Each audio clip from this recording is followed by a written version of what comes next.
نوجوان وہ ہے جن کو معمار قوم یعنی قوم کی بنیاد کہا جاتا ہے. یہ فیوچر جنریشن کو ریڈ کرنے والے ہیں. اگر یہ برباد ہو جائے، یہ خود بے مقصدیت کا شکار ہو، یہ خود فتنوں کا شکار ہو، یہ خود جو ہے ذہنی دباؤ اور ڈپریشن اور انزائٹی کا شکار ہو، تو ہمارا کیا حال ہوگا؟ وہ گناہوں میں اپنی لذت تلاش کرے گا، سکون تلاش کرے گا، لیکن ہوگا یہ کہ جب سکون حاصل نہیں ہوگا وہ بے چین رہے گا تو اپنی زندگی کو ختم کر دے گا. اسی وجہ سے جتنے نو مسلم اسلام لا رہے ہیں ان میں اکثر تعداد ان کی ہے جو کہتے ہیں in search for peace I found Islam, کہ سکون کی تلاش میں نے اسلام کو پایا. زنا، بدکاری، فحاشی، عیاشی اور ایسے جتنے فتنے ہیں، جتنے گناہ کی چیزیں ہیں، اس سے کون بچا ہوا ہے؟ اب اس کا حل کیا ہو؟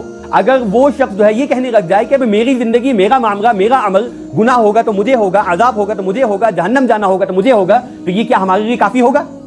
نہیں. اس لیے کہ اس کے گناہ کا انجام اس کی حد تک محدود نہیں رہتا، بلکہ اس کا گناہ کا انجام اور اس کی نحوست ساری معاشرے میں پھیلتی ہے. اور اس کی تشریح میں جو ہے ایک حدیث، مجھے یاد نہیں کہ میں نے اس کو پہلے پڑھا تھا، ایک حدیث آئی اور اس میں تھا کہ ان اللہ کتب علی ابن آدم حظہ من الزنا، کہ اللہ تعالیٰ نے انسان کے نصیب میں، انسان کے مقدر میں لکھ دیا ہے کہ زنا کا کتنا حصہ اس کے حق میں آئے گا. لا محالۃ، کہ وہ حصہ اس کے نصیب میں لا محالہ طور پر ضرور بضرور لازماً آ کے رہے گا، کہ اگر اس سے زنا ہونا ہے 10 مرتبہ 100 مرتبہ تو اس سے ہو کے رہے گا. بس زنا العینین النظر، آنکھوں کا زنا کیا ہے؟ نامحرم عورت کو دیکھنا.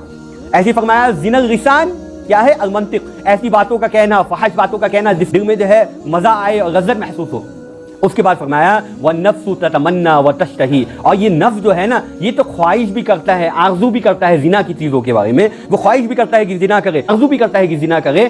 لیکن اللہ کے نبی علیہ السلام نے آگے فرمایا والفرج يصدق ذلك او يكذبه، اور یہ جو انسان کا شرمگاہ ہے نا، یا تو وہ اس بات کی تصدیق کر لیتا ہے اور وہ زنا کر لیتا ہے، یا پھر وہ اس کی تکذیب کر لیتا ہے اور اس کو جھٹلا دیتا ہے، وہ زنا سے بچ جاتا ہے. یعنی کہ انسان کے پاس ایسے مواقع آئیں گے کہ وہ اس کو موقع ملے گا کہ میں اس عورت کو دیکھوں، اس کو موقع ملے گا کہ جو ہے میں اس عورت کے ساتھ تنہائی میں ہوں اور اس کے ساتھ غلط حرکت کروں. اب اس کے اختیار میں ہے کہ وہ خود کو بچاتا ہے یا روکتا ہے.